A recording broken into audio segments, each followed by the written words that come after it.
Hello, അസ്സലാമു അലൈക്കും. എന്തൊക്കെയുണ്ട്? അപ്പോൾ ഞാൻ ഇന്നും കുച്ചയാളെ ബാക്കിയുള്ളത് ഫ്രിഡ്ജിൽ വെച്ചുകൊണ്ട് നല്ല ഫ്രഷ് ആയിട്ട് തന്നെ ഇരിക്കുന്നുണ്ട്. ഫ്രീസറിൽ വെച്ചാലൊന്നിനും കൊള്ളില്ല. അപ്പോൾ അങ്ങനെ ചെയ്തപ്പോൾ കൊള്ളാം.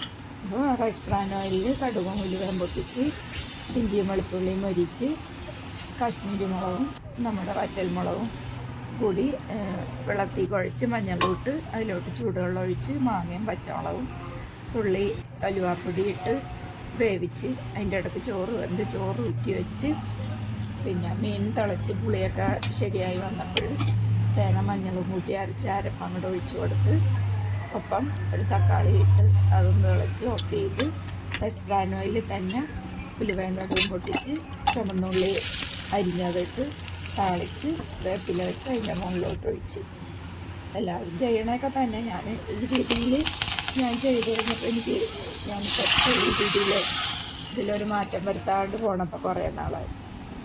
പിന്നെ ഒരു സൈഡായിട്ട് വെണ്ടക്ക ഉണ്ട്, നമ്മുടെ വീട്ടിലെ വെണ്ടക്കയാണ്. അപ്പോൾ അതൊരു എണ്ണയിൽ ഇച്ചിരി മഞ്ഞൾപ്പൊടി ഇട്ട് കൊടുത്ത് നേരിട്ട് എണ്ണയിൽ മഞ്ഞൾപ്പൊടി ഇടുമ്പോൾ നല്ലൊരു മണവും ഗുണമൊക്കെയാണ്.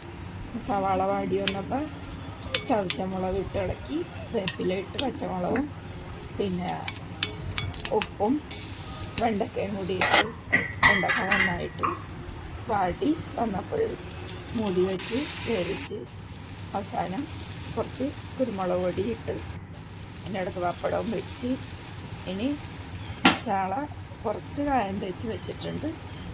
അത് പൊരിച്ച് കഴിഞ്ഞിട്ട് വേണം ചോറ് തിന്നാൻ. അപ്പോൾ ഇൻഷാ